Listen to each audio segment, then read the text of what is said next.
Welcome to Biggest Geekus. We are your hosts. I'm Joe. I'm Randy.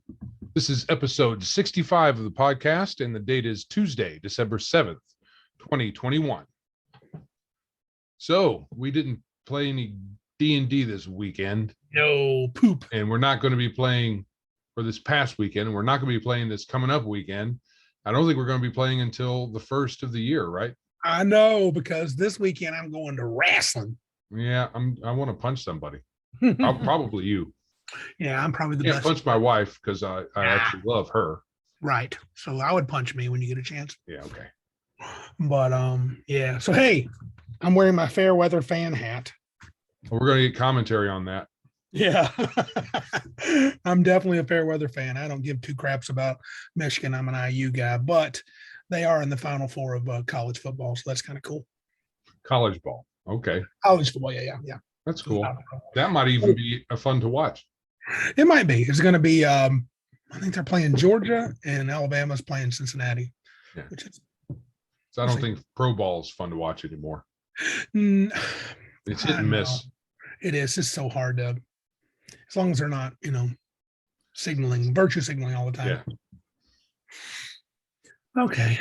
Yeah. Well, so since we don't have any emails or any call-ins, one would think that nobody loves us. You would think that. That would seem like that. Or cares about us. Right. Wah, call the ambulance. But that is not the case. It's just we aren't getting those particular love-ins right now. Yeah, who knows? People could be busy. We're getting some subscriptions on our YouTube channel. The Twitter account for our podcast is slowly gaining traction. If I stop being inept and respond to the wrong things and actually become a bit more active on it, or we hire a media person, a social media manager. Yeah. With all our extra, all the petty cash. With our petty cash, which is so petty it's non-existent. Oh, speaking of that, yes. A couple of weeks ago, we got a new monthly contributor, which I believe I mentioned on the podcast, but we didn't say who because I wasn't sure yet how to address him in public.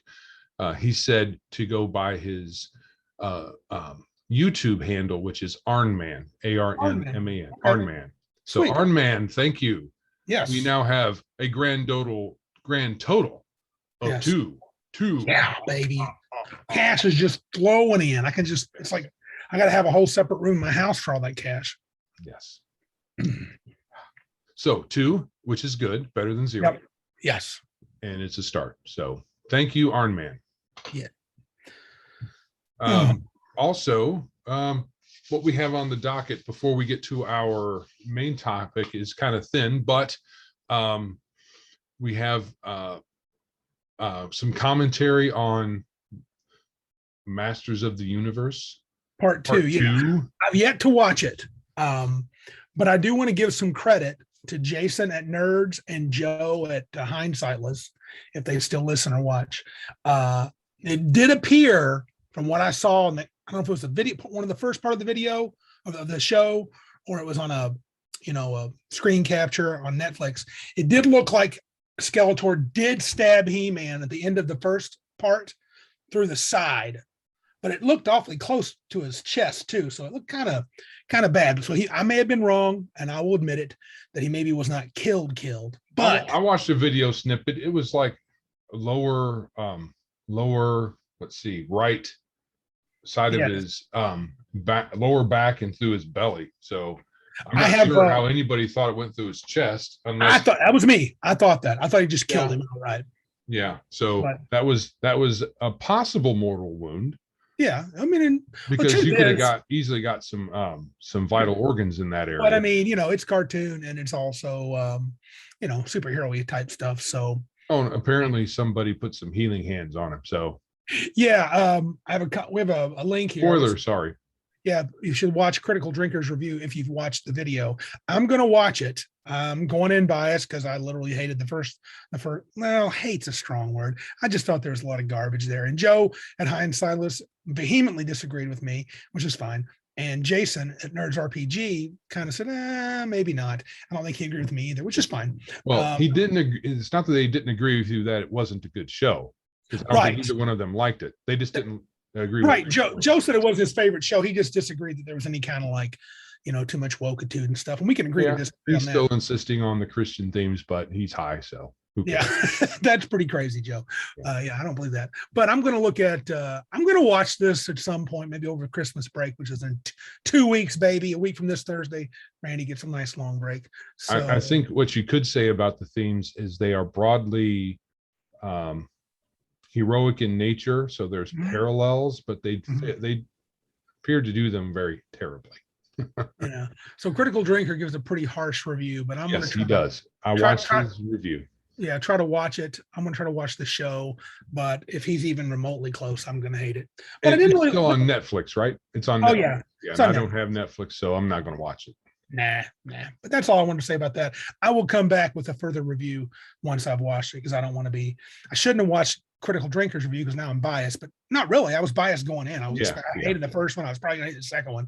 So we'll see. And like I said, there were things about the first one I liked. There was some good action. It was better than I recall the cartoon on Saturday mornings, as far as like the cartoon itself. Some of the dialogue was better. Some of the action was definitely better.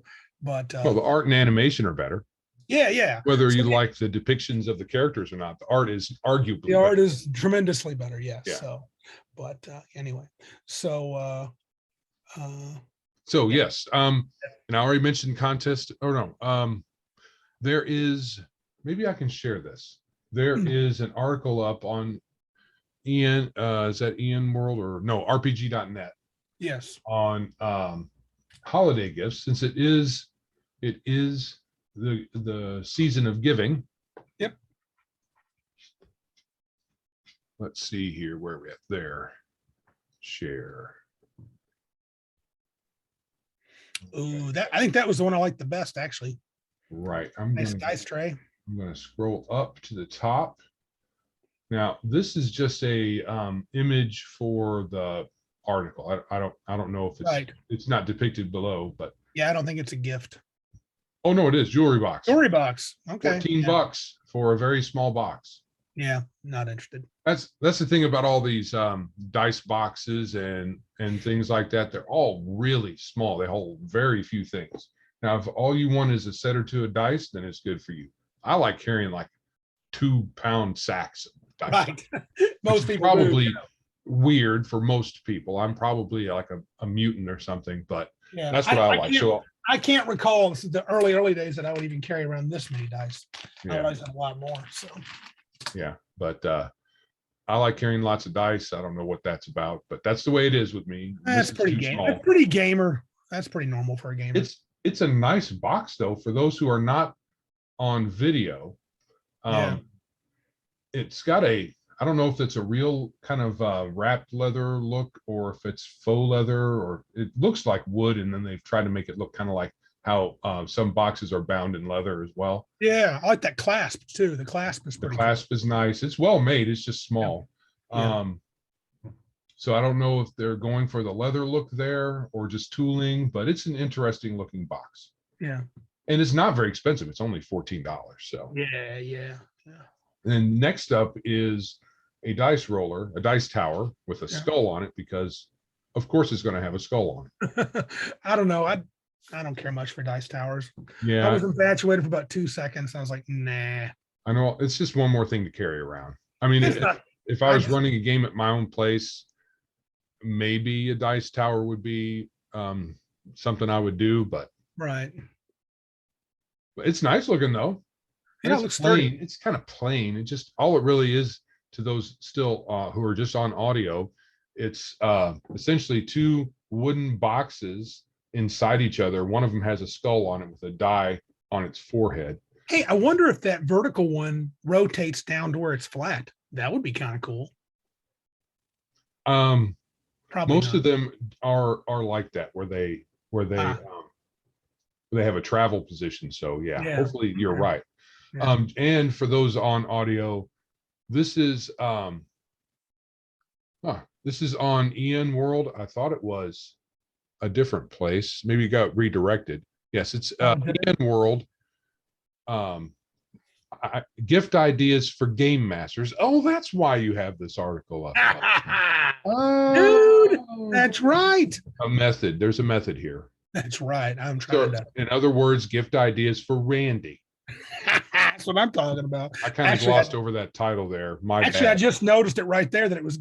I thought it was gift ideas, but yeah, I think that'd be good for anybody though. So far, neither one of those is like purely game mastery. No, hardly at all. And this one really, no. I'm sorry for those who are watching. I'm crazy with the thing. I'm trying to get it all nice looking here.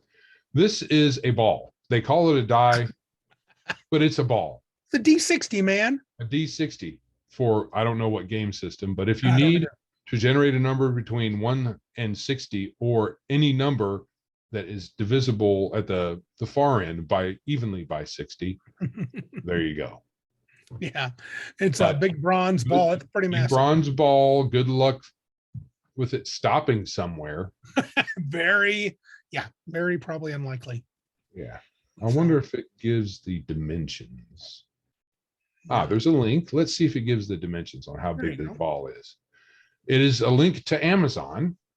Oh, it has a little cup. Oh, okay. You shake the cup potentially. Let's see here. It's not very big. Okay. It's like a golf ball. Gotcha. Maybe a little bigger. Well, it's bigger than a golf ball, but like a tangerine or something like that. Not very big. No. But it's a bronze ball. It's nice looking. Yep. And it looks like it comes with some kind of container or canister. Oh yeah, probably. That's what it goes probably shake it up in the canister, because you try to roll this on a table, it's never going to stop. Probably not. Yeah. Let's see. The diameter is 43 millimeters or 1.69 inches. So it's about 3 inches across. Yeah. A little more than 3 inches across. All right. That's nice. No. Nice something that you will. It said diameter. It's almost 2 inches across. It's diameter. Diameter's all the way across. Oh, I'm thinking radius. Yeah. Oh, so it's very small. Yes. I think that's a tiny hand then that it's in. About this wide. That's not even 2 inches. No. Is that a baby hand? There's got to be a baby hand. Somebody's got a baby hand. But it has long fingernails. Yeah. Anyway, something you will put on your shelf and never use. Correct. Most likely. Yes. Most likely. Oh, I lost. There it is. All right. Next up is something I think is actually the one thing in here that I think is cool. Are these fantasy coin things? You can use as tokens at your table. Yeah, they're neat looking at least. And they'd have to be tokens because you can't really use them as coins. You couldn't like hand out coins to players and say, here's 400 gold pieces. But I do like all the interesting shapes. Yeah, it's a variety of designs. I mean, it's not a huge variety, but it looks like something that you could show as representation. Mm-hmm. I mean, you could use them in your campaign world and say you find one of these and you hold it up, and then people have like a point of reference. So sure, yeah, it would be nice to have it could be cool to at least look at or use as a token, and like especially in 13th Age, you could use it as a token for your relationship points. Right, but for a lot of people, they won't find use for that, and it'll just take up space somewhere. I think they're cool. Yep. Okay, then up next is a dice box. So it has a roller in it, which is good, and then space for very few dice. But if you're as a player, that wouldn't be bad. For about 4 sets. So a lot of people will be satisfied with that.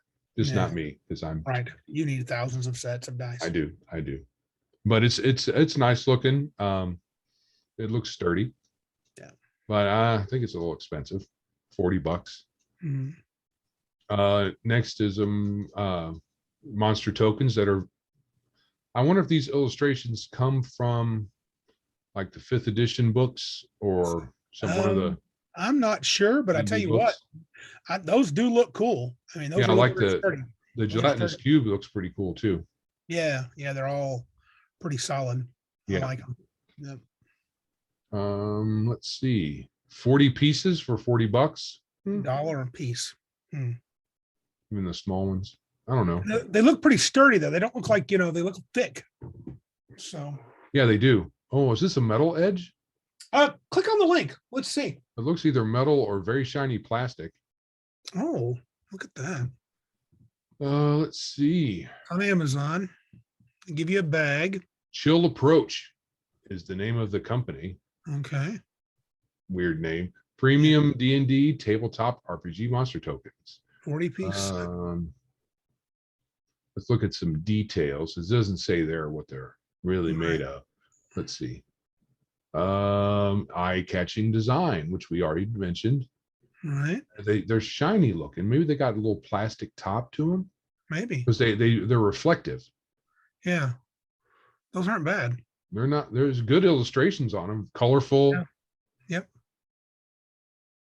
Holder If looks you needed scary. tokens for monsters and stuff, that wouldn't be bad. More durable than miniatures. Substantial metal base. They're metal. Oh, Okay, wow. that then $40 makes sense. Yeah, it does. But that's heavy. Those would be heavy to carry around. Yeah. I've heard Glenn at the RPG Grognard, old man Grognard, say that he had a few and he had made some out of out of washers. He made tokens and he says that got really heavy, like metal. I'm sure. Yeah. With as many miniatures as you could potentially use in a game set, depending on your duration, if you were going for the long haul, that could get really heavy really fast. Yep.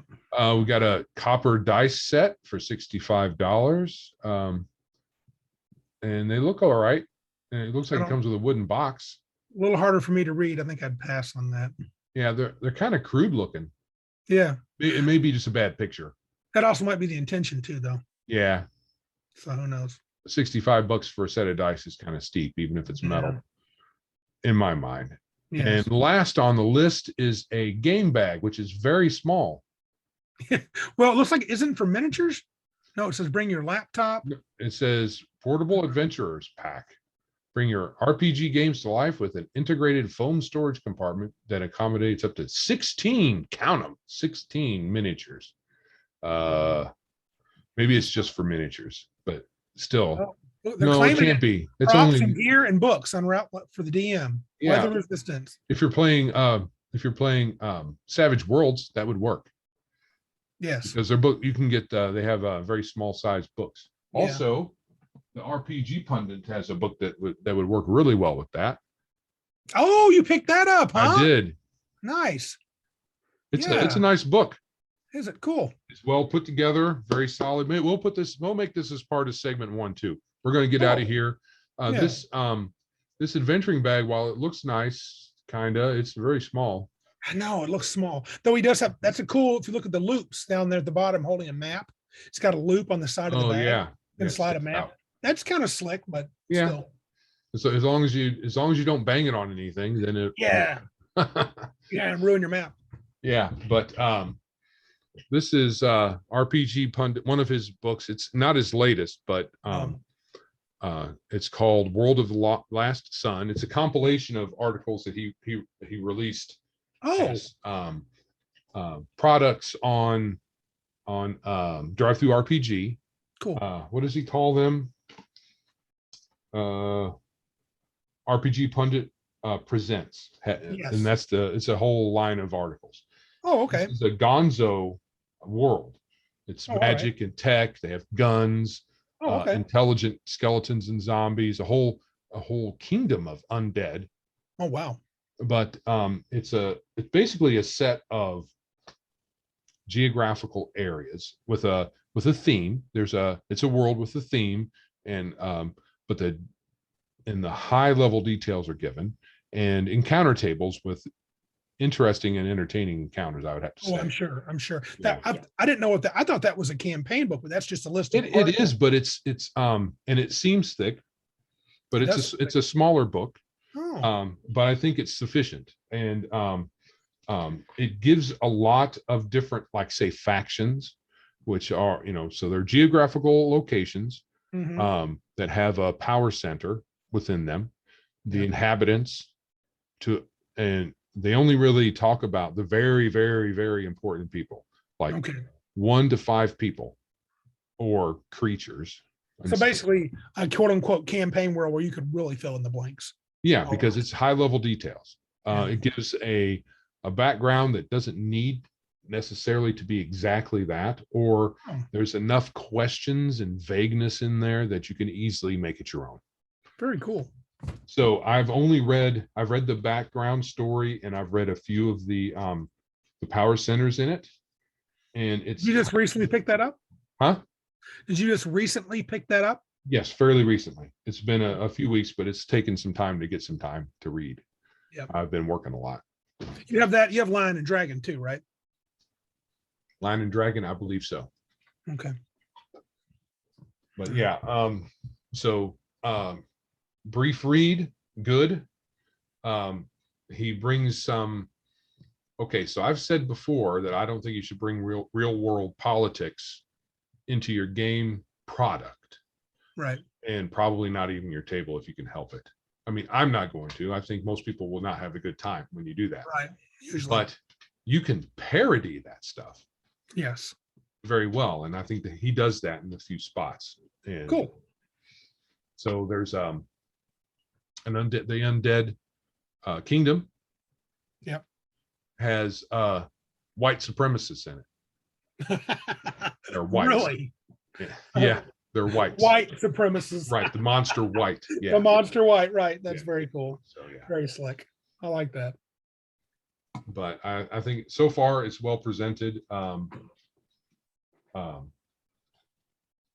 Lots of encounter tables, and with that's really— they're not just plain vanilla encounters. Some of them may be a little bit, but there's enough there to make it real interesting, I think. It's our topic tonight. That's pretty appropriate. Yes. Although with some people, if you ask them, you wouldn't even use that. Encounter tables? Yeah, because they gotta have a stick up their butt. That's weird. That's no, not encounter tables. You wouldn't use World of the Last Sun because it's somebody else's stuff, and you're not allowed to do that. Well, it's not proper. It's the wrong way to play. It's the wrong way. TM. I got to work on that. Trademark everything. Yeah, the wrong. But we're going to talk about today as our main topic, which is what we're going to get into now. Right. Perfect segue. Another campaign nuts and bolts episode about procedural play, sandboxing, hex crawling. Yep. So I'm going to read off the definition. Shoot. And what I'll do, since you so lovingly crafted the outline, I will present it to you as questions. So, okay. Sounds good. All right. So a procedural generation is a type of creation based on an algorithmic set of variables to produce a randomized but logical set of data. Basically, imagine a flow chart of randomized tables to create an aspect of a role-playing game. Yes. Like an NPC village adventure or dungeon. Yeah. So copy paste error there. Yeah. When I read the article you pulled this from, I was like, well, there's a couple of articles in there I was looking at again today, and there was some lot of errors. The Sonic Blast site. Oh my gosh. But I liked what he had to say. Yes. And this is from a Reddit post. We'll have the link in the show notes. Right. We'll have lots of links in the show notes for your procedural dungeon or campaign generation needs. I want to before we get too far into this, I want to say I was looking at the first edition DMG, and it's been touted as having all you need to play, even to generating dungeons, which it does. And there's a few appendices in the back where you can generate practically everything in your game. Practically. Yep. I don't think there's some weather in there. There's some NPC related information. So if you need an NPC, it doesn't have a name generator, but it has like personality types and stuff like that. Sure does. It has a dungeon generator dungeon generator, wilderness encounter generator, or wilderness terrain generator. Yep. Encounter generators, dungeon dressing for just unpopulated areas and stuff like that. So has all kinds of stuff in there for you to just randomly roll. So I've heard from a few people, they think that the first edition Dungeon Master's Guide is the best one ever made because of that. There's so much, it's the most useful, has the most utility. I've heard that several podcasters have said that. So I don't disagree really. Right. I haven't looked at them in detail. So any of those kinds of tables, if you don't necessarily have to use precisely everything in them as written, you can easily like copy and paste that stuff and then replace monsters, trade monsters in and out to have a theme if that's what you want to go for. Yeah, it's just really trying to show you a way to set it up is all. Sure. All right. We have some links to some articles related to our discussion tonight from a couple of one website I never heard of, Sonic Blast from the Past. No, I hadn't either. It's a blog spot. So some good information. Typos. Yeah. Yeah. Unfortunately. But I think good information. So the links will be in the show notes. We're also going to have the Alexandrian that we're pulling from, and Reddit, which is a cesspool unless you know how to navigate it. But if you read what I posted, that's a pretty good. That second post is a pretty good little. Oh, it's extensive, and I was like, it's a half hour. I'll check it out. There's no way I could have read that. No, it was quite long, but the second post, someone asked about it. I thought the guy did a really nice job of outlining how to do a procedural type game and a sandboxy. I know that. I have to remember it. John from Red Dice Diaries has recommended in the past. I'll have to reference a past episode to see what that, or I can find his voicemail. What? After we're done here, and there was a game resource that he pimped out, Hex Crawl something or other. I can't remember. Yeah, I'll look it up. That. Yeah, I remember that. I'll make sure to put that in the show notes as well. So, all right. How does this type of campaign sound on the surface? Okay, so this type of campaign. So you have all these charts, right? And you have like the DM's guide, which is, and especially AD&D first edition we talked about. So you would have one to generate NPCs, NPC names, maybe NPC professions. You could go fully procedural and have all these lists. I think on the surface, it sounds pretty cool and nifty. It sounds neat as a potential dungeon master and what I like about it is I wouldn't know what's going to happen fully. I'm playing a game to see how the game's going to play out. I'm probably going to roll a few things up to get started, but then the players are going to make decisions. And as we play, I'm going to quote unquote roll. But this also, as soon as I think about it, I'm like, oh my God, that's me having to really let go of control. That is not Randy's favorite thing to do. So I would love to make myself do that. Because I do enjoy DMing prep, and I would enjoy making the tables, and I could have my input there that way. Right, because you can pre-make all kinds of things. So if your table talks about different encounters, you can have those fleshed out to some degree.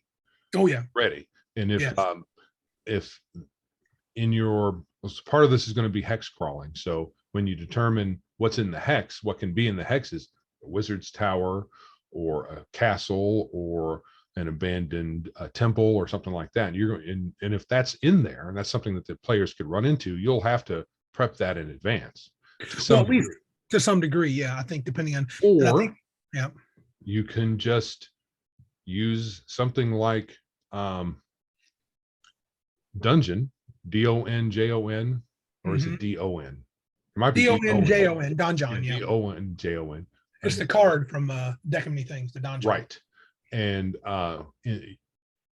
if you really wanted to be random, you could say Wizard's Tower and not even have it prepped. And when the characters decide to go there, you say, okay, hold on a second. And you click a button at dungeon, Yep. and you have your dungeon. Yeah. And you can theme it too. I mean, there's lots An of aboleth. settings on An there. aboleth. That doesn't make any sense. Right. It doesn't. However, if the room is a magic room, you can just say it's magic. You could, but I'm referencing an experience that I think I talked about it before. Yeah. Where a guy ran a truly random. This is what worries me. A guy ran a truly random adventure, and he was literally rolling for what was there, and he was like as shocked as anybody. He goes, "Oh, that's an aboleth. That doesn't make any sense." But we still fought it. So Yeah. it was totally weird. I don't know. Yeah, I guess But how would you feel? Okay, so you like control, and this is you letting go of a lot of control. Yep. And that might make you feel a little uneasy. Do you think that would come across at the table as you play? I'd be hard. I don't know how a little bit of it couldn't. I think you guys could probably tell, but maybe not. I mean, I'm pretty awesome, and so I can probably hide stuff. But I mean, my point is, I think I would struggle. I think I would struggle with. I'd have to have a certain amount of. Gosh, I don't know. Have to. The idea of this is we're talking about so the players decide everything where they're going to go at the moment, and you just wing it. That depends on how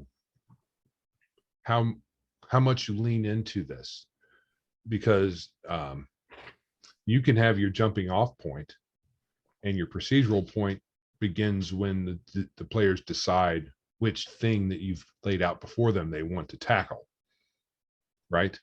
Mm-hmm. So there's multiple ways to run a sandbox. It doesn't have to be, all right, you don't have anything prepped at all. Right. You may not even have any inkling. You just Right. have a bunch of tables, and Right. then everybody shows up, and you say, okay, let's roll to see where you start at. Are you all together? I mean, it can all be random. So if you don't already have them together, contrive that, which is fine. Yep. People will say that's railroading, but I mean, Yeah. Get real. You just decide where they've met at, and then you say, well, what do you do? Right. What are you doing today? And then you're like, you got all your tables. You're like, what do you do? And once they've decided, you're like, aha, table, roll. Right. You're walking down the street. I wonder- you need a bomb with one leg. As players would be comfortable. I mean, let's say you could pull this off without it looking like Right. that's what's going on. It wouldn't matter to anybody, right? Not really. It shouldn't. Yeah. If I can pull it off to where you guys can't tell, yeah, who would care? Right. So No. so then, but if we could tell, especially if you said, okay, guys, I'm trying out an experiment now, you would probably need to do this initially. Yeah. Because you're not used to running a game like this. You'd have to say, okay, guys, this is what I'm going to try for a while and see how it works out. But I think the way I would probably, here's how Randy would probably tackle it. Mhm. I wouldn't just say, where are you guys at? I would probably say, I might take a little story initiative and say, how do you guys know each other? And just go around or take a Dungeon World script, say, Joe, how do you know Jen? Jen, how do you know Philip? Philip, how do you know Greg? Go around the table and then start you guys somewhere, or say, where would you likely be at 6 p.m. on a Friday? Right. But I would probably be much more inclined to start you at quote unquote a tavern or someplace, and then you guys could decide what you want to do from there. And A market is another good place. a market would be great, or at the entrance to the town. Right. Maybe you guys are arriving with a bunch of On a with caravan or something. in a caravan of some sort. You may or may not know each other, and you enter the town gates. The town looks to be several thousand people. What do? Joe goes, I'm going to look for a watering hole. And You then I'll could roll. be halfway between two towns on a caravan, getting ready to go to town, and then you're attacked by goblins. Yep. They kill everybody else and take your stuff, and you somehow escape. True. Maybe have your clothes on your back. Right. Professor Dungeon Master would love that. Yes. I have no problem with that And kind you of say, scenario. now what do you do? Right. Oh, does that bother you if that's how you started at first level? I wouldn't want every time we rolled the characters No. to then say, all right, dude, are we going to be naked or what? Yeah, if I did that on our next campaign, you would accept it because I don't Sure, do that sure. very often. You're Right. like, that's pretty harsh. Right. Yeah, let's see how it goes. I want to Now, see what you do. Now, I'd probably prep say, look, I'm going to do something pretty dramatic. Don't bother buying equipment. Right. That would you could even just preface it and say, this is grim dark, so be ready. Hold on to your butts. Yep. Yep. Yeah, I don't. Yeah, because I That's guess the only thing you're going to be able to hold on to anyway. Everything else is going to be gone. Right, right. I don't think it has to be utterly chaotic and random. It's just when the players make a decision, you let them guide the story. You know, I think as a DM, you still can sprinkle things in, like, but if you do, I guess you're kind of railroad. If I say, you know, you've heard that the temple has great need for adventurers. They have a sign out, but I can give you several other hooks. I mean, and you can decide to take it or not. I didn't see in any of those articles. I skimmed a lot of them anyway. I didn't have much time to read them. Mm-hmm. Any kind of advice on embellishment, which is what you're talking about. Right. And the embellishments are what may or may not induce somebody to do a thing. So if you're laying out several options and your embellishments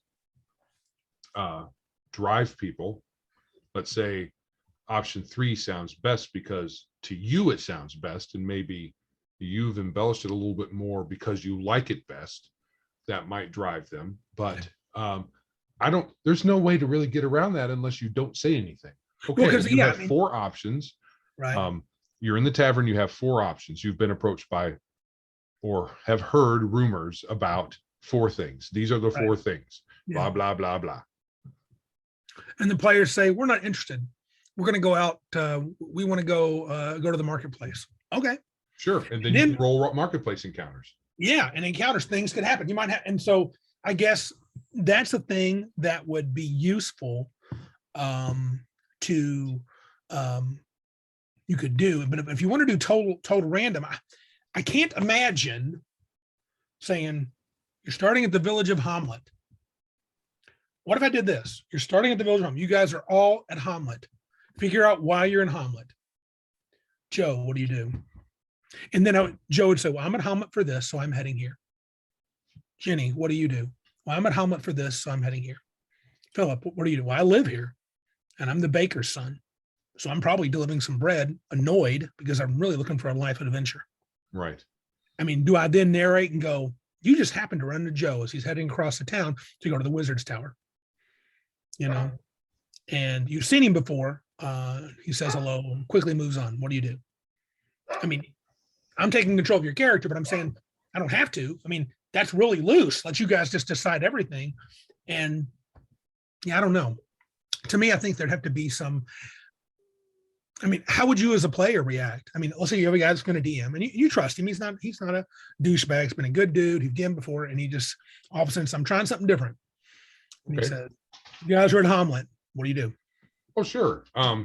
It would depend on my character. Let's say I probably would opt to go to the local tavern to especially if we just arrived from a Caravan. Travel, caravan or whatever. Or travel, yeah.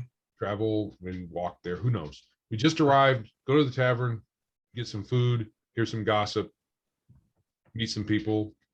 That's what I would do. Yeah, and here's some gossip. That's inviting the dungeon master to roll on his table. Especially if they're brand new characters. Yep.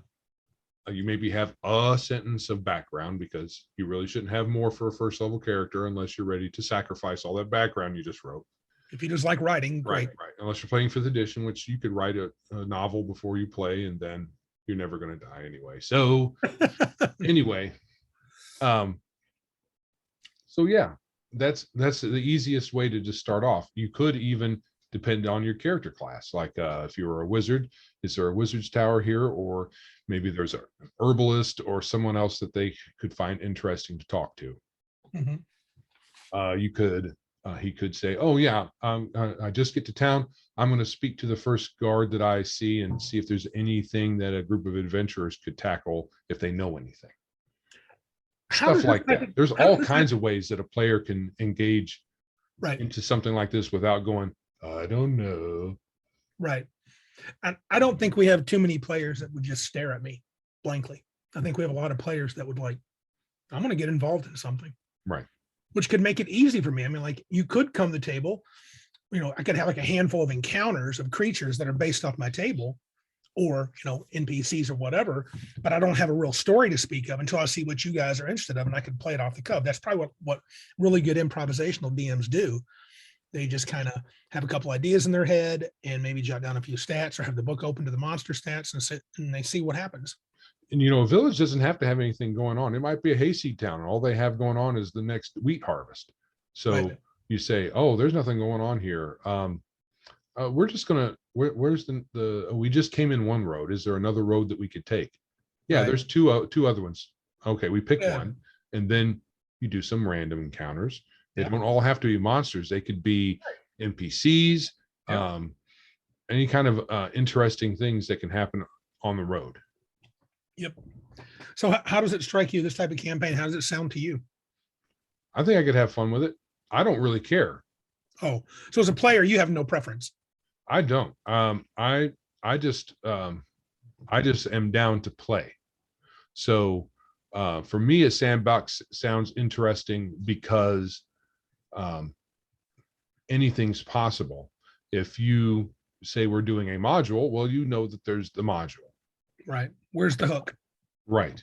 If it's a homebrew adventure, there's no telling what it's going to be, but it's not anything goes. It's whatever the DM has prepared.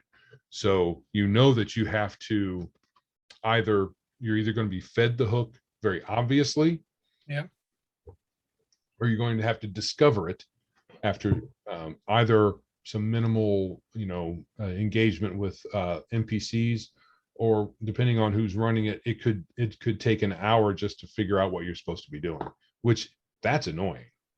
Yeah, and that's one of those articles in Reddit make the comment that can be a drawback to even sandboxing, is it could take a long time for anything to happen if you let the players just meander about. Remember, you'd mentioned last week you don't want to role play trying to buy a 50-foot of rope for 45 minutes. Right. Haggle, big nose. It's like, man.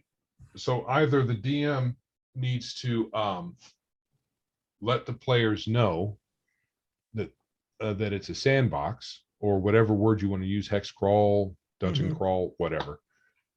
That's the situation. Or you got to be a bit crafty in your presentation and prompt the players a lot. Like, you just arrived at town. What do you do next? Yeah. And you probably shouldn't let too much happen before you prompt him again. Well, what do you do? Yeah. What do you do? You've talked to the guard. He's given you these options. What do you do? So as you pass through the gates, the guards seem really tired. Look at this, they've been up all night.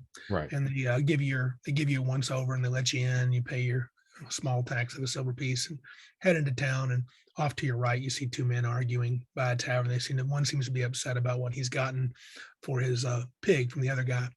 What do you guys do? Right.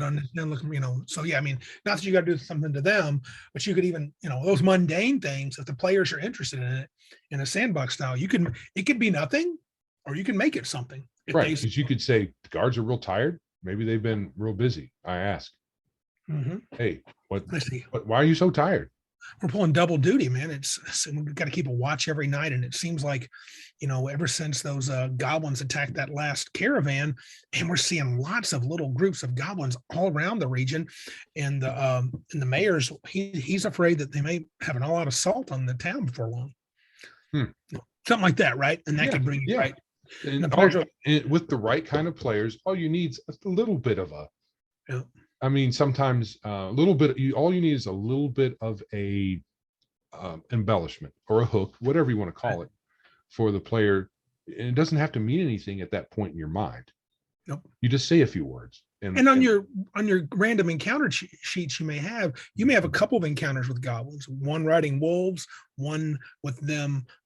Maybe they're dragging a rather large chest they found somewhere, or maybe some goblins are or sycophants worshiping an ogre. I mean, there's all sorts of encounters you could have with goblins. And then if the players are interested and you haven't prepped it, those encounters could be your adventure for the night. Now, some would say your better use of a goblin is in the dark of the dungeon, because they see in the dark, you don't. and they can employ lots of tactics in the dark of the dungeon. But it's different for different DMs. I mean, you could It say could be that any kind of monster. any creature that has dark vision or can see in the dark, that's going to be their advantage. So Yeah. yeah. So I think there are even some that would say the DM even putting carrots out like you're doing Yep. is off limits. So Then what the hell's going to happen? no, it's more like you're presented with options. I think some people just play with very plain vanilla town stuff, as in we go to town, what happens? Oh, you hear some rumors. These are the rumors. What do you do? Oh, and then you follow the rumor, and then the DM rolls whatever the rumor, knows what the rumor leads to, perhaps, but maybe randomly rolls what the rumors are, and then you pick up on a rumor, and then he has a table that says, well, this is what happens when you follow them, when you follow that rumor. So that's a different way to do it. Or you're saying that me putting those carrots out is me injecting into the story and leading down. I'm not saying it's bad. I'm saying that makes it easy. That makes it a more interesting time at the table. But I know that there's folks out there who would say, story? What are you doing with a story here?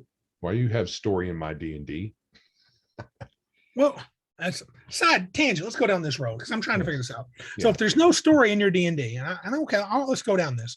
What is your D&D? Just encounter after encounter with no connection whatsoever, and whatever happens, happens? I really don't know. I don't know. I think some people just hear the word and they react because of some more modern games, but they think it's going to be Amber Dice. It might be, it might be a long, an argument with a long history that we're not aware of. Yeah, it could be something we're missing. But I've heard bits and pieces of things where people will say something, you say story, you're doing it wrong.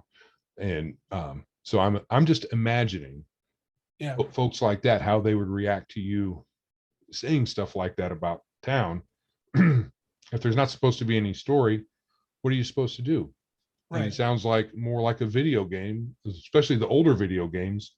When you click on a thing, you get a menu of choices, then you click one, and then you go there, and then whatever the game does in the background to present you what that thing is.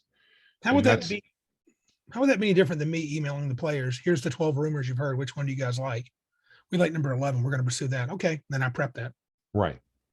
You could do that. What's the difference? Right. So at the table, I think it's more interesting if you do some embellishing, throw some carrots out there. They don't have to be favorable to one thing or another. It's just a way to get the players to stop meandering. Yep. I mean, if you got folks like me and a few other folks that we know, you're not going to have to worry about meandering unless there's other players who kind of run interference. Well, especially if you let them do their own thing and somebody wants to run off and be solo man. Right. Yeah. So the right kind of players, Sandbox doesn't have to take a long way to start. It doesn't have to take long to get to the meat. Yeah. I guess I've always felt like, because I'm not the best improvisational DM, I've always felt like sandboxing is like you prepare with all your charts, and you got all your NPC names, you got your places, you got your encounters, you got your terrain types around the region, you got this and that, adventure locales or cool scenes or whatever places, and you prepare to improvise. That's what you do. Right.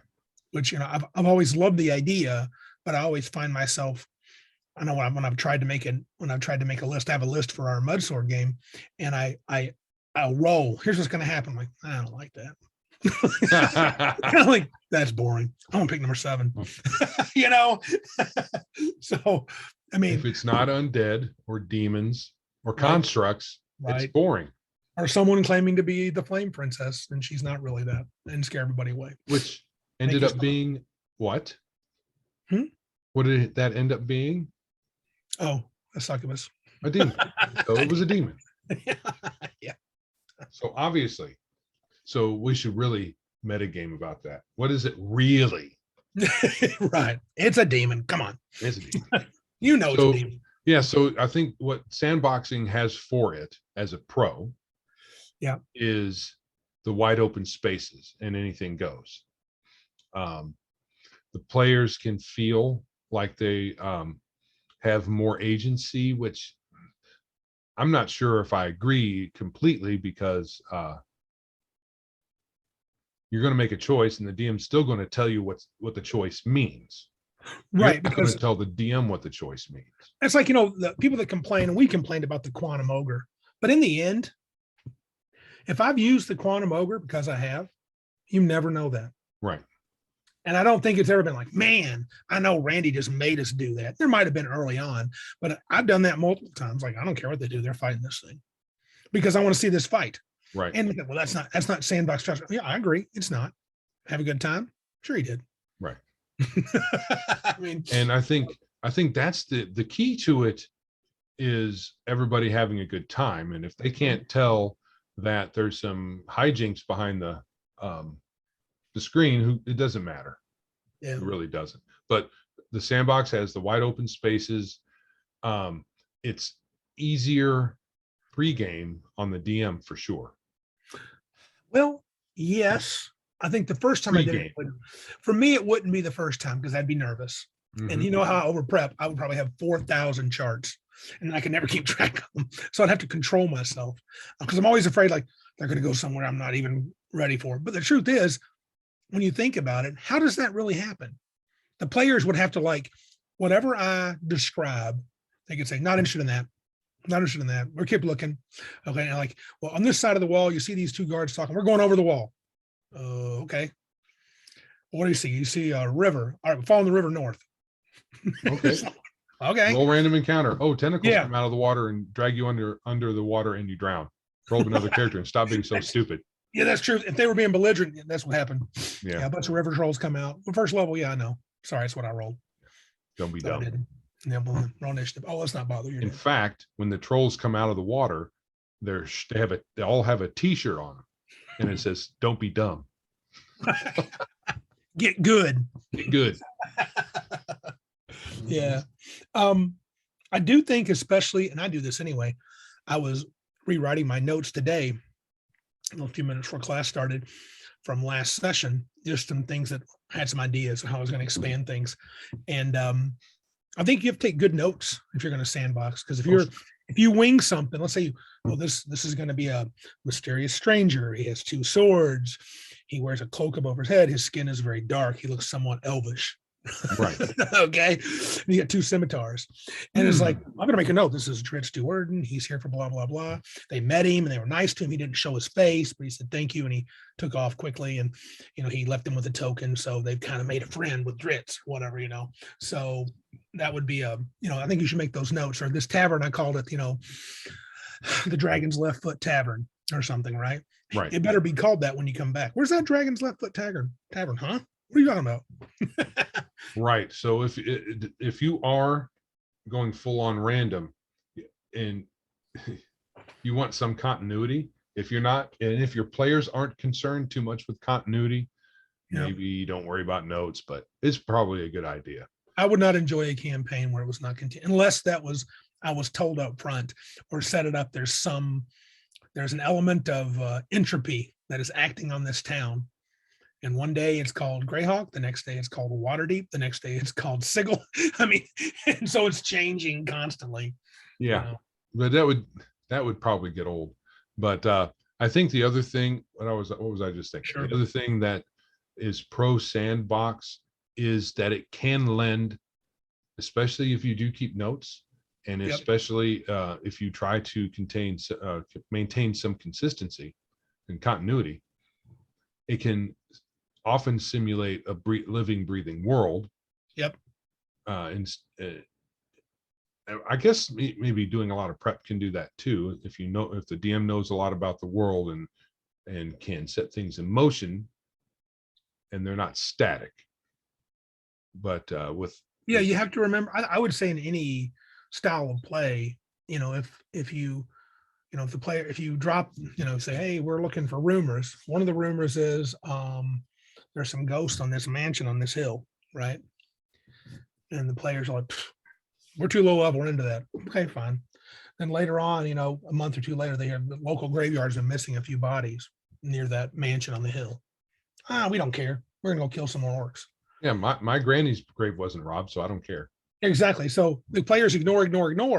So Mhm. I think a good sandbox or otherwise, you Mhm. got to let them know stuff happens. Right. So by beginning of next spring, you may have a full blown lich on your hands. So right. While yes, You. and while a sandbox can lend Yeah. to a breathing more a world that seems living, if you don't have consequences for actions, then it probably will defeat that. And consequences for inaction. And To me, inaction. that's the biggest thing. Yeah. If they don't decide not to do something, the evil grows. Right. So I think we come up with some. So why would you want a sandbox? I think the whys are maybe the DM does not have lots of prep time. Right. Okay. That's a big one. Right. Maybe the DM, because this campaign style, I mean, like it or not, is on the DM. Is it? I think it is. I think it's hard enough. Yeah. I mean, he could say, hey, I want to run a campaign. Okay. Do you guys care what I do? No. All right. Mhm. But if you got players that want to, put their fingers in it, then maybe they won't enjoy a sandbox. Well, if players want to be a part, I mean, if things aren't set in stone, Mhm. if you're like, there's an old ruined temple, and the players can say, is that of my god? Could that be one of my god? I always thought that there was one of our temples here had been destroyed. And I'm like, and you can be like, as a DM, like, yeah, that sounds good. So yeah, you can either just decide yes, or you could roll whatever. Yeah. Whereas I don't think a module might lock you in. Right. A module might lock you in. Module might lock you in. So yeah, the module says no. So no. Yeah. Yeah. No, it's Temple of Ares, and that's not who you worship. So temperament will play into this too. So if you're someone who doesn't like constraints, who likes likes improvisation, then sandbox is probably for you to some degree. I mean, I act like I don't improvise at all. I do. The last time we played, I did a lot of improvisation, but you come up with stuff off the cuff. Yeah. But I do. I feel better when I have a framework, when I have rails on either side of me. Yes. yes. Mm-hmm. So we're going to say, if you want less prep time, you tend to be more of a person that likes to be a little more, what'd you say? Improv. What else would you say is a good reason to sandbox? Maybe you just, what if you're strapped for cash and you don't want to lay out any money for modules? I know that there's probably a lot of free stuff out there available that you can download. And you could write your own. You could write your own. That's time intensive. Right. So it can be a mixture of different things. It could be just want to do something new. Yeah. Because perhaps you're a DM that has gone their whole life never improvising, have always run modules of their own make or have bought modules, but you want to try something different. Right. Sandbox is for you. Yeah. What's a drawback to sandboxing? Well, the world is wide open. Anything can happen. Maybe you don't want anything to be able to happen. Yeah. I mean, now one thing we do like that throws out the appropriate level encounters. CR systems gone in a sandbox. Correct. I mean, to me, it would be nonsensical. Right. I mean, So that if it's random, so we can go back a little bit on the why sandbox. Yeah. If you want to emulate a particular play style or particular thing about your world, which could be it's dangerous, we don't know what's around the corner. Sandbox is for you because you don't know what's around the corner. You could, turn the corner, you just left the tavern, you're walking down the street, you turn the corner, and there's an ancient huge red dragon right there. Yep. And everybody gets mad. Oh, that wasn't fair. Dude, it was a 20 on the D20 table. I'm sorry, I rolled 20. Yeah. Ancient huge red dragon, showed up. Doesn't mean he has to be there to fight you. You got lots of freedom as a DM to how you present that scene. We've talked about that before too. Yeah. Right. He could be just there to exude his fear, make everybody leave in the town, which it might just do, and just take everything. He has his minions, his goblin minions come in and rob town and say, ha, ha, ha, I didn't have to fight. I think in most practice, you're right about the prepping would be lighter. I guess for me, I prep like, it would be so hard for me to resist not wanting to I have so many things, but would there be anything wrong with having well fleshed out NPCs and monster scenes encounters, but have them on a table? So you haven't decided which one they're going to hit, but you really got it ready to go. Is that not sandboxing? I think it is still. Yeah, it's still sandbox. You've just you've prepped some of the encounters in advance, but there's no telling which one of those you're going to use. So, some people would say don't do that because you don't want to prep stuff you don't use. Oh, right. So. But to me, I mean, anything I prep is not useless. It's able to be, like I told you last week, even though, I had the NPC come in and pull a Deus Ex Machina at your request. There was an element of that dungeon that I can reuse that you guys never saw. I can just put it somewhere else. Right. So, yeah. So I guess another thing you can say that's good for sandboxing is it leaves you free to prep as much as you want. Yep. Or as little as you want. Yeah. Because if you prep a lot, you can prep in a particular way, like you were saying, an encounter. You can write that down on a card or piece of paper or in your computer, and you just have it for the next time you need it. Right. It's just on the table. And then you can sit back and say, what would be a cool encounter? Or you just wait for the encounter ideas to come to you. Otherwise, if you don't have any pre-planned, you just roll on the table and you're like, oh, that sounds cool, and blah, blah, blah, blah, blah. And you just roll with it. Do you think and then you could eventually populate an entire table, maybe if that many ideas come to you, you can populate an entire table with your ideas instead of go with a pre-made table. And I think short of the CR thing, there's no reason 5th edition, 4th edition, 3rd edition, whatever, couldn't be run as a sandbox. The players just have to understand there's no such thing as appropriate level encounters. Right. If you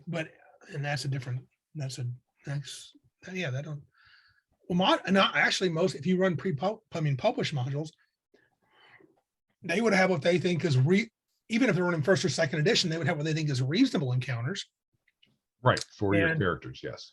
3rd edition would have CR appropriate encounters, what they have calculated.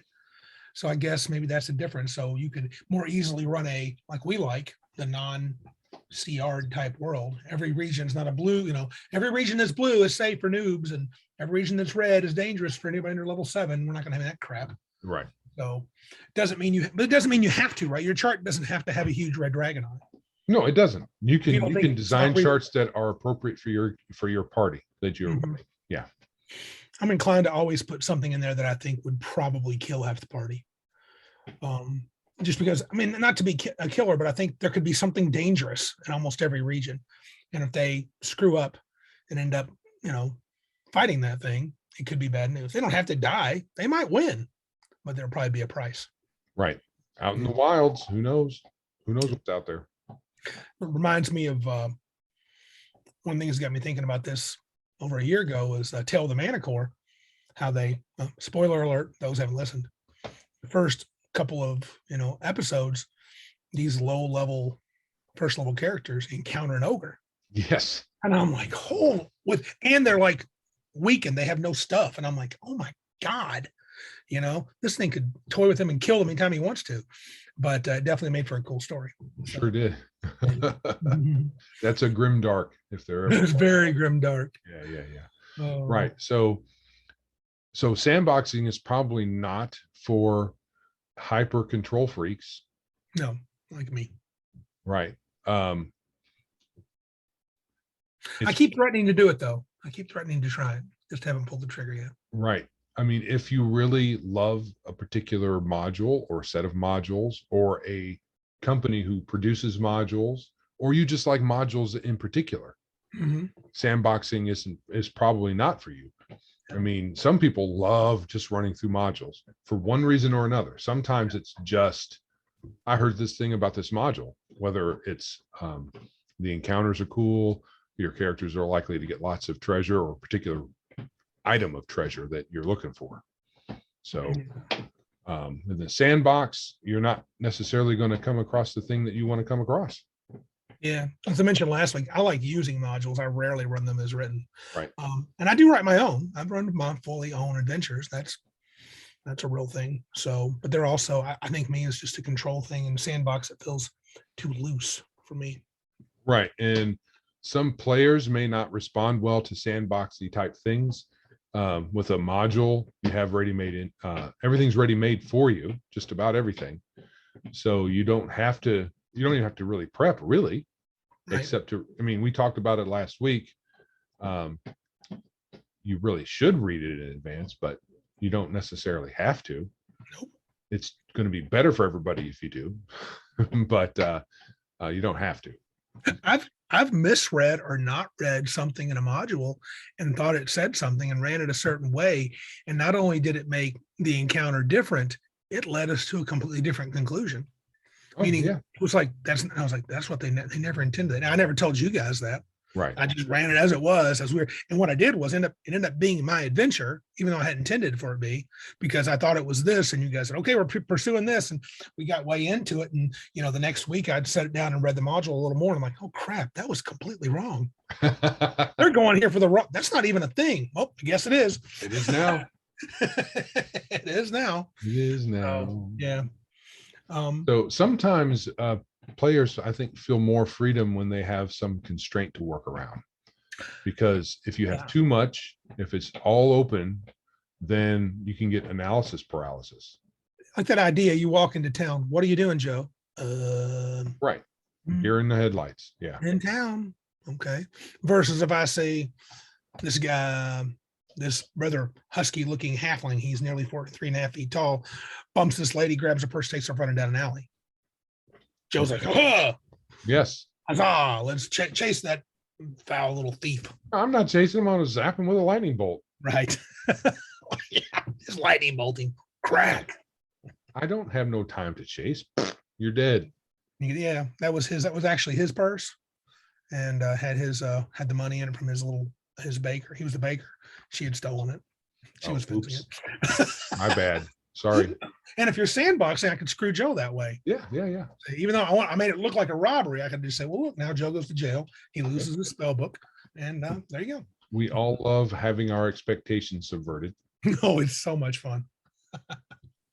What about using maps, dude? I thought about that. Do you think a lot of people that do hex crawls and sandboxes, didn't they create their own maps? I think it's a mixed bag, because you've got folks that like theater of the mind, which sandboxing can likely be more satisfactory for. I would think so.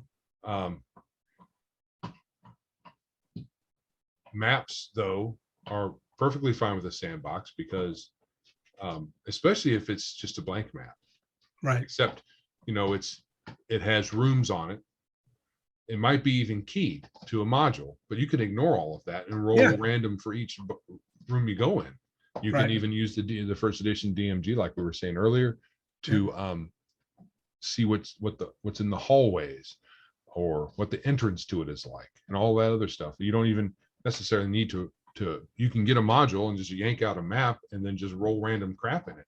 And it can still be as fun, or maybe more than what was already in. And take the map of Hamlet and file off the serial numbers and say, this is the town of Whitethorn. Yeah. And use every single, this is the baker's name. You could even use the same names. No one would ever know. Right. So that'd be cool. So yeah, maps are good either way. Yeah. Now, there seems to be a distinction though between the hex crawl and the sandbox.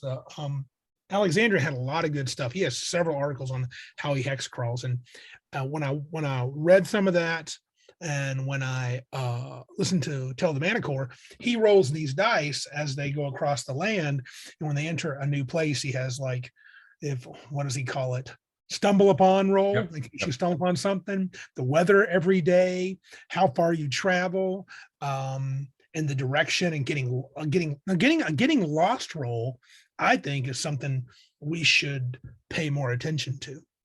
Right. There are circumstances that you could probably say, okay, we need to figure out if you guys get lost. Like if you're if they're in a storm, or maybe it could be that they were drugged and they wake up somewhere they're not familiar with. It might take them time to get their bearings, if they ever do.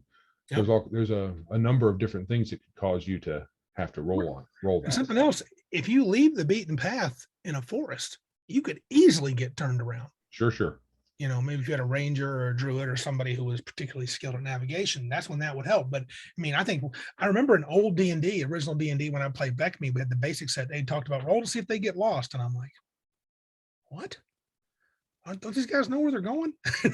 But you can and still get lost. Or, if you get, was it in, I'll keep giving stuff away on Tell the Manicore, they're out in the wilderness and they get into a fight with a grizzly bear. And they end up they have to flee, and they still get cornered. But the point is, you could run for quite a while and forget not know where you're at. Yeah. Depending on what kind of terrain you're in. If you're in a rocky terrain, everything looks the same. You're like, where's the trail? I don't know. Right.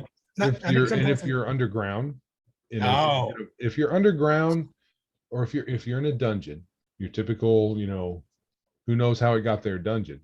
Right. And it goes from regular chiseled out hallways, where it's obviously dug by people, and you go to a natural labyrinthine cavern. You could easily get lost in something like that.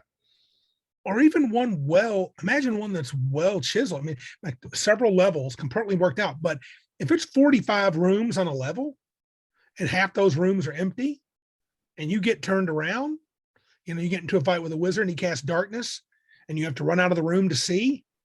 And the next thing if there's nothing distinguishing one room from the other except for its size. You go into a different room and you find out there's 6 skeletons and you're a rogue in your first level and you go, I got to run from that. Next thing you know, you're off by yourself, lost in the dungeon. Right. But the biggest problem there for me is, how do you model that at the table rather than, because we don't use the mapping anymore. Right. So, and I'm not really interested in mapping, which might be why, remember years ago, I used to say all adventurers have an innate direction sense. I used to say that. They didn't want to worry about drawing out the map. Did not want to. We did mapping for a while. Nobody liked it. Right.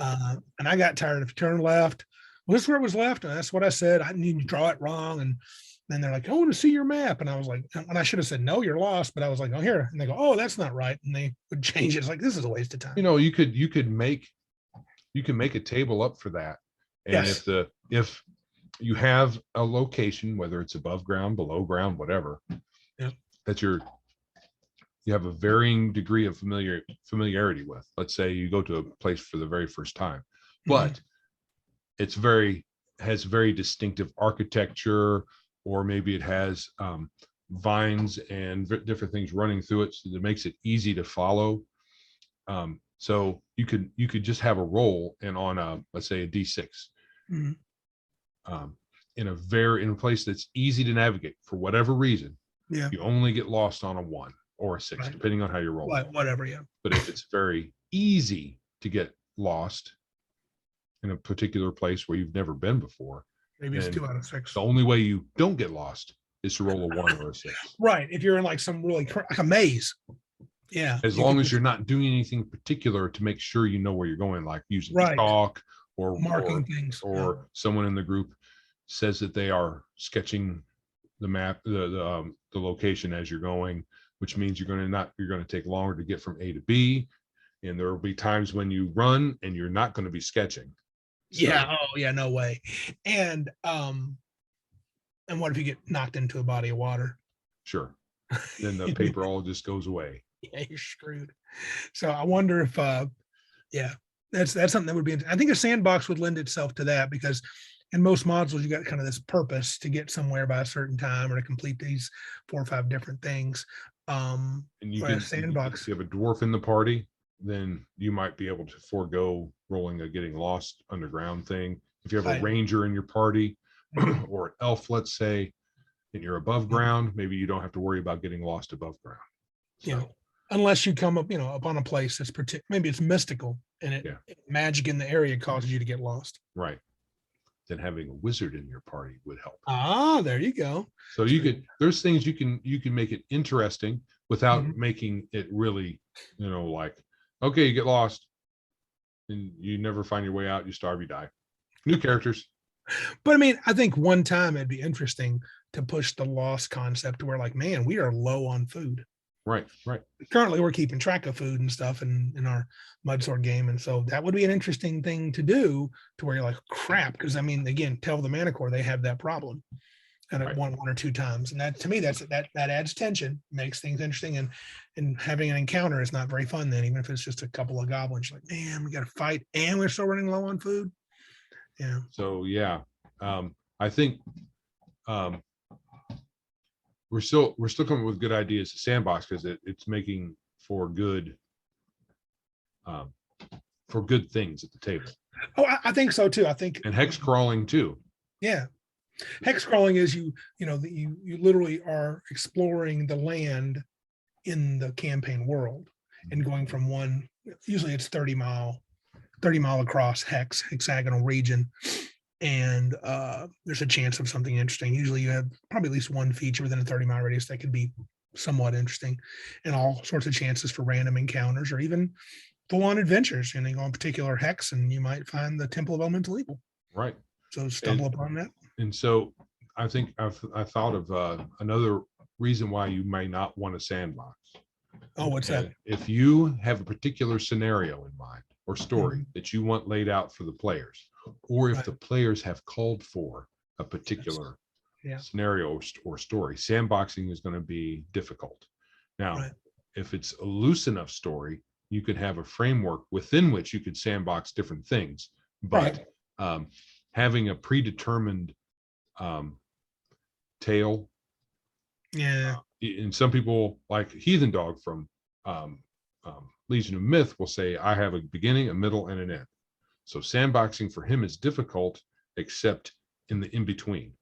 So once you do the beginning, then he could probably do a quasi sandbox as long as it leads to the middle, and then same thing after that, as long as it leads to the end somehow.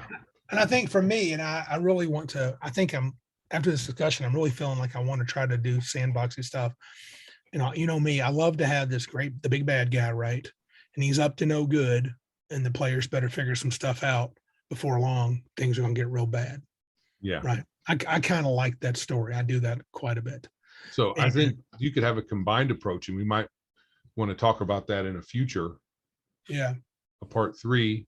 Yeah. Or at the end of this, after maybe what we're going to talk about tonight, but a way to combine the predetermined with the sandbox.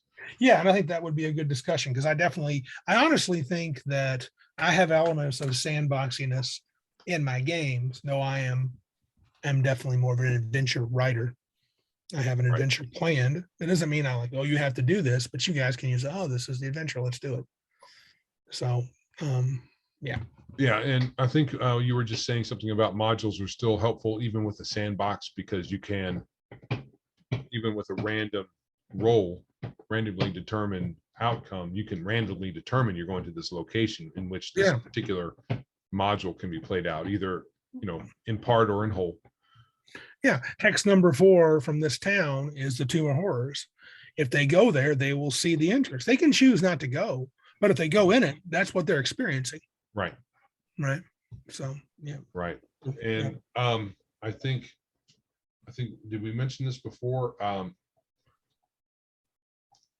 think a good way to make sure that the world feels like it's living is to have consequences, and that the world goes on, like you say here, goes on with or without the player's involvement. So like you were saying about the you throw in a little carrot with the ghost, the haunted house, and then another one with the cemetery. Then if they continue to ignore, maybe there's an undead uprising or something like that. So it could be.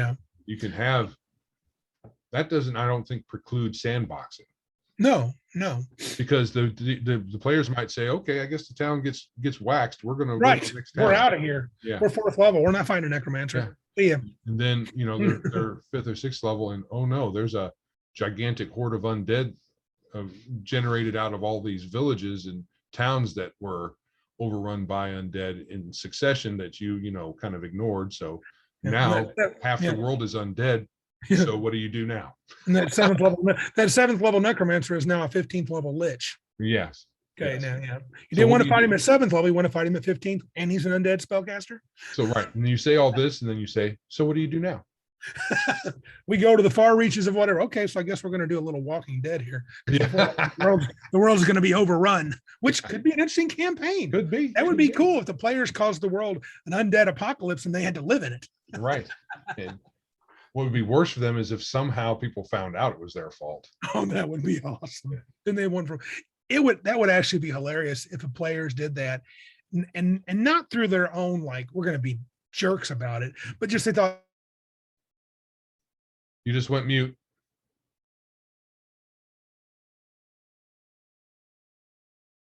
It doesn't say you're muted. Oh, now you're frozen. Now you're not frozen. Okay, there you go. Huh. All right. So it was, oh yeah, I got a little message on here says my internet connection is unstable. Did I go frozen? I know. You looked fine. Okay, well, of course I do. It's me. Looked awesome, baby. Yeah. So yeah.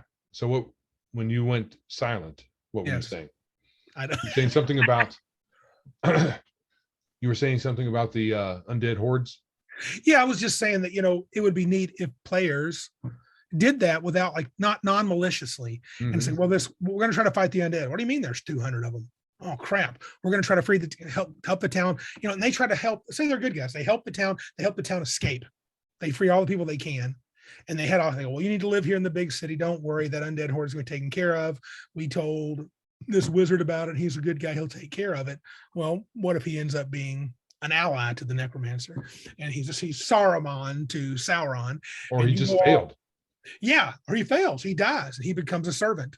Yeah, a specter servant to the necromancer lich, and then you guys go off, become heroes, sort of, in one realm. You're 8th, 10th level. You're building your keep, and then they go, hey, sir, there's a giant horde of undead coming across your field to the west. What? Okay, let's go slaughter those things. Then you see specters and wights, and there's a particular specter who has a hard on to kill all of you. Thank you for telling me. I'm going to kill you all. Yes. Yeah. So, all right. Have we kind of done the sandbox thing, you think? Let's see. Anything else you want to chat about? We talked about hex crawls. Did you want to get into that a little bit more, or is that all you had on that? Well, I don't think I have a lot to say other than I think it's more of to me, it's an how much you want to do exploration of a world. Hex crawls would be fun, but within each hex, I guess within each hex you could have a sandbox. You'd let them do adventures within the hex, but if their job is, if they're hired, if their job is, we're going to explore this unknown, uncharted territory, and we're going to charter it, then it could become a whole campaign of just chartering unknown lands. Right. And hex crawls, I guess it would just all have, I don't know how random your charts could be. If you're in a region that's mostly deciduous forest, then several hexes are going to be deciduous forest type. Right. So you have to, so you could either determine that randomly, which is kind of weird. I mean, you might do that randomly before you come to the table. Right. If you're not sure what you want your world to look like, you can have a certain set of hexes where the geography of, if not the content otherwise, potential encounters and all that other stuff. Would those folks that are not fond of the DM, having the guards give the players, the tired guards, being the DM presenting that, or the DM presenting these little hooks that they're don't do that, let the players decide. Would they also not want you to prep your world? I'm not sure how far that goes. Yeah, a lot of people. The last time I was on Twitter and got into a back and forth, and part of that made it seem like these folks, you don't really do any prep. Everything's generated from the players telling you what they're doing, and then you roll randomly. You have your random tables. They're all in the DMG. Just use that. You don't really need anything else. Well, to their defense, you're right. You don't need it. Doesn't mean it's good. Right. I mean, their play could be crap. I don't know. Right. So yeah. Well, I think that there's decidedly, it's more, they're more even more gamey than I am. I like more game in my D&D than some other people who like more story and all that, or more role playing. Right. I'm more story role play guy, but yeah. I'm very gamey gamer, but that takes it to a different level, I think. Yeah, then it's just a random computer generated encounter every time. We're going down this way. We're encountering this. We're going to do this thing. We're going to go over this hill. Okay. There's really random. no difference between rolling a die to determine what's over there or hitting a button on a computer screen and telling you what's there. I mean, what if you walk 6 miles in a desert, then you randomly roll Arctic tundra? Right. Then you all of a sudden you have the Arctic tundra. Well, I'm pretty sure they would say, well, you stick to the terrain they're in. Oh, well, isn't that railroading the players? Why do they probably it probably is. You could probably they'd probably call you a rules lawyer because you're actually using rules in a way that they don't like, which is against them. So right. You're using the rules. You're telling me how to play. Oh, that's rules lawyering. Well, that's what you're doing. Yeah, I have no issue with them playing the way they do, but don't act like it's the one. If they're having fun playing the way they play, that's fine. If you play D&D and you almost never roll a die on the table, and you guys are all storyteller actors, dude, knock your socks off. Have fun. Yeah. You know, not my cup of tea, but whatever. It's not. I wouldn't call it precisely a game, but hey, if that's your D&D, you ain't hurt my feelings. No. I wouldn't call it D&D, but you call it whatever you want. Right.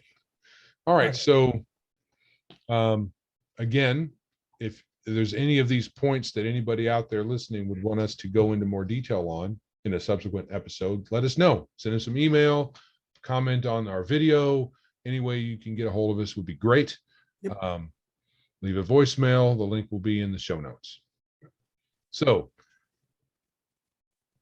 the next segment is playing in the mud. We're going to talk about mud swords some more. I didn't do much more with anything I've been working on with the game. No, mine was more of the question to connect to the sandbox. Do you think we would get more mileage out of the play test if I went to at least for a little while, to a more sandboxy approach, just to see what players are into? It might be like because I think our players, they're kind of following along with the play test and, doing the adventures that I'm doing, but what if I just let them go? And maybe that would open up segments of the rule. Like maybe you're always like, I want to try to craft a magic item. I'm like, we've not really thought about, though we have, I haven't thought about crafting magic items. Don't have any rules for it. Right. Maybe you better figure it out. And we can talk about it and do that in the game and see how it plays out. And maybe someone else is like, hey, I heard the Duke was having a party. I'm a bard and I'm pretty savvy. We don't have a bard yet, but I'm very highly charismatic. I'm going to go try to get invited to this party. Right. And I'm going to try to convince the Duke that he should sponsor us. Hey, maybe we need I don't think we do. Maybe we need some mechanics for that sort of thing. I don't know if Sandbox could inspire, fill in holes in the mechanics, though I guess we don't have enough of a manuscript yet, I think, to really worry about filling in holes. But I think if you could emulate or just plain use tables in the first edition guide. Yep. Or there's a lot of random table resources out there. And at least the region sandboxing. Yeah, the region in our campaign world that I'm playing in, I think I've developed enough of the coastal area and then the hills beyond and then the narrow wood. I got enough of that developed to where we could do some crawling around if I drew it out a little better.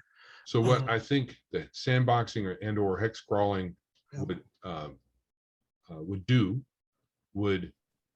you wouldn't have to worry so much about prepping a module. Right. So you could focus more on prepping the rules. Yeah. And then when we get to the table, I think we might end up driving more play through sandboxing instead of getting involved in what the local wizard wants us to do and all this other stuff. Right. There's going to be some of that, but I think with sandboxing or hex crawling, we could end up getting more play in, more engagement with the rules than otherwise, perhaps. Okay. Yeah, that's what I was wondering. Have to be driven though. People will have to either, follow along with one of us who picks up on a hook that you lay out and not dawdle. Because some people want to meander. Yeah. And if we can't do that. And I have to admit, I have a little trepidation because if we don't get to play till New Year's Day, which is our current plan, and we have a big session of 8 hours, I'm going to be pretty nervous to show up with just tables for 8 hours of play. Well, like I was saying, Yeah. between now and then, Mm-hmm. you start off with tables of randomness that you didn't make.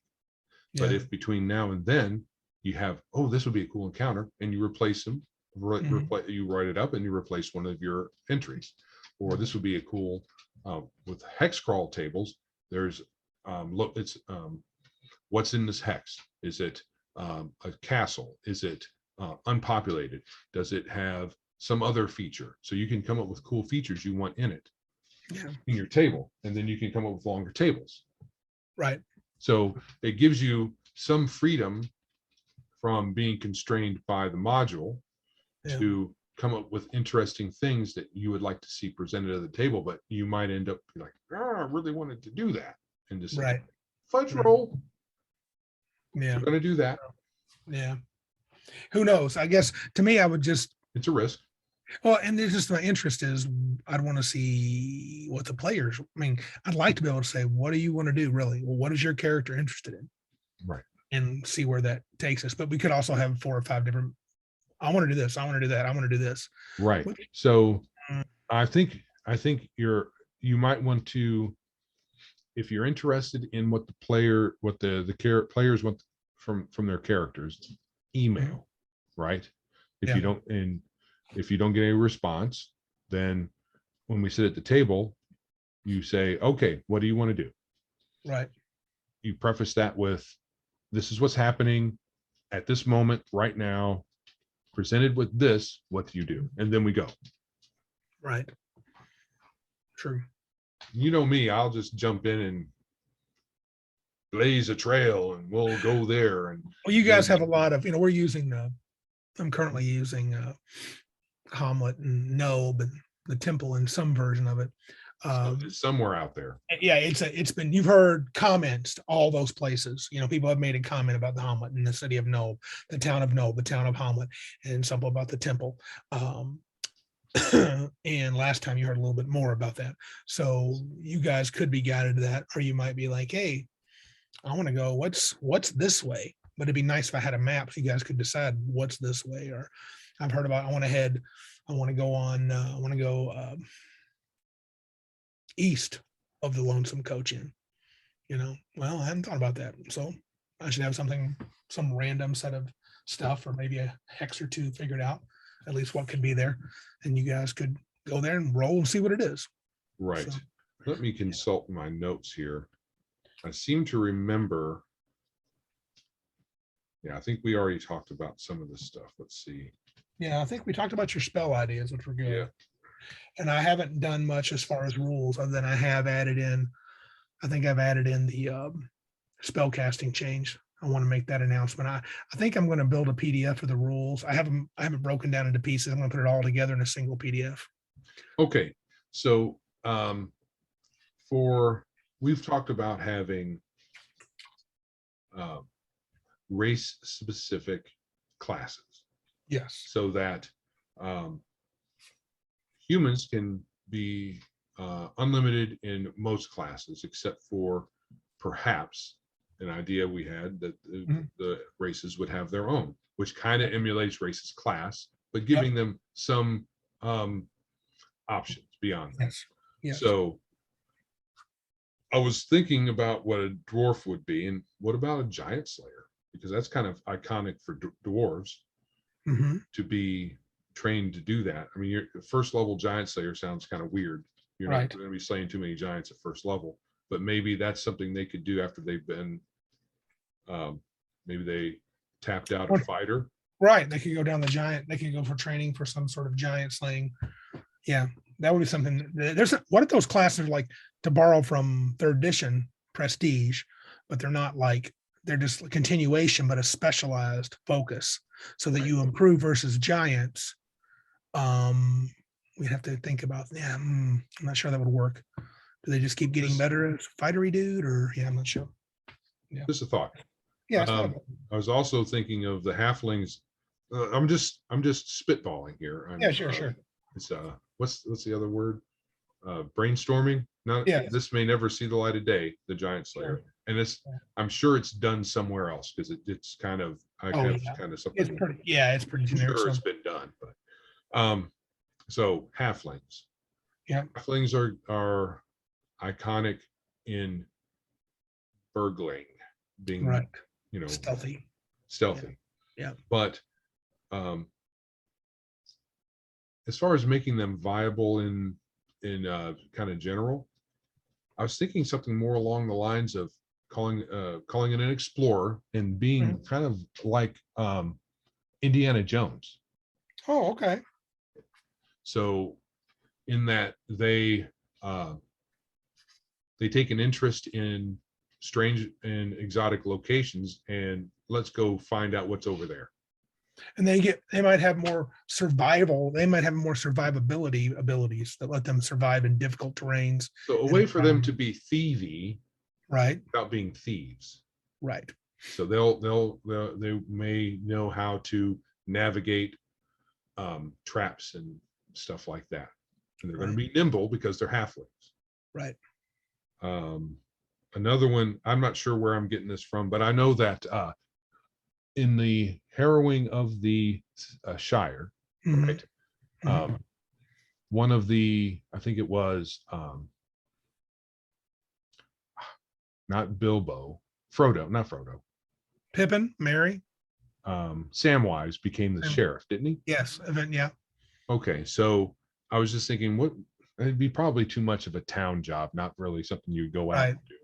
I like the Indiana Jones type thing, the explorer, the survivalist kind of thing. Yeah.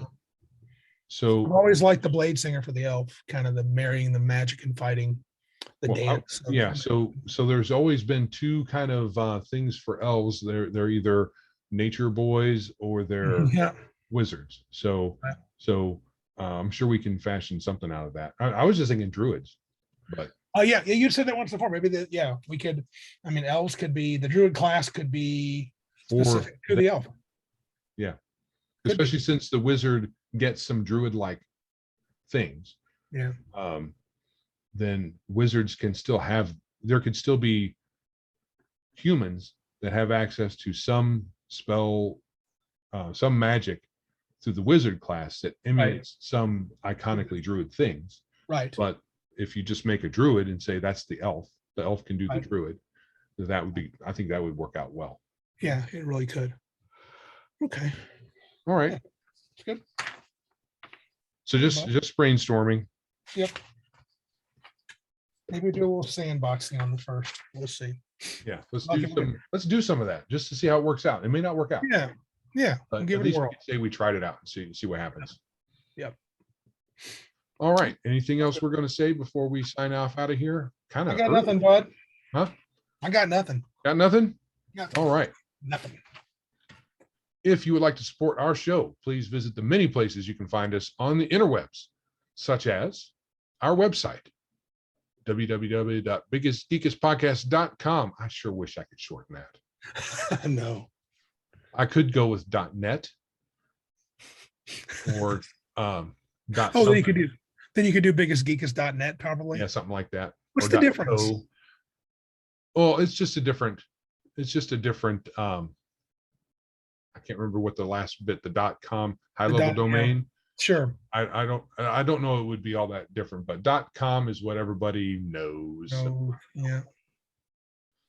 If you click on the support tab there will be ways for you to give us your money that we will gladly take. Yes. Put it in the treasury. Yeah. We're on Twitter at Biggest Geekus. Facebook, you can just look us up at Facebook, MeWe, Odyssey, YouTube. Just type in the search bar Biggest Geekus and you'll find us. We're so big you can't miss us. We also will have our we have a Discord that has very little activity. We'd love you to see you there so we could, well, I know I would. Randy doesn't like Discord. I like Discord. I just don't spend time there. I need to get on that. I think a lot of cool people are in Discord. I think you just said you like it, but you're not there. I'm never there. You really like it? Are you sure? Apparently, I don't like it. So you make time for the things you like. Oh, yeah. Busted, Randall. Yes. So I'll have our Discord link up in the show notes for you to click on and go join. Hopefully that link works. Yeah. Our email, if you want to send us a note, especially about today's episode, if you want us to get into something a little deeper, our email is biggestgeekestpodcast.com. Or leave us a message on Anchor too. Boy, that's cool. And on Anchor, I don't have that here. Right. We need So, to Anchor. Maybe that's what's been happening when I had that many comments, because we have voicemail link. Well, we've never really had the link there for voicemail. Oh, okay. Right. So apart from doing that, you could share this show with your friends that won't already listen to us. And if you have friends that are not listening to us, are you really their friends? That's a good point. Can you remain their friend? I mean, that's kind of a deal breaker. Yeah, because if you're not sharing our show with people, what are you doing? Then, well, it's just you can't really be their friends, because this I mean, is an awesome I show. do understand that people would want to keep us to themselves. Oh, there might be that. That might be that. But we are too big. We're biggest geekest. We're too big to be kept by just a few people. Right. So spread us. Share us with your friends. Share us. Listen to my voice. Yes. Please subscribe, like, share, and rate us in all the places that you find us. Anything else you want to say there, Mr. Randy? Yeah, I'm good. This is Joe. And I'm Randy. And remember, if you can't be big like us, then be geeks like us.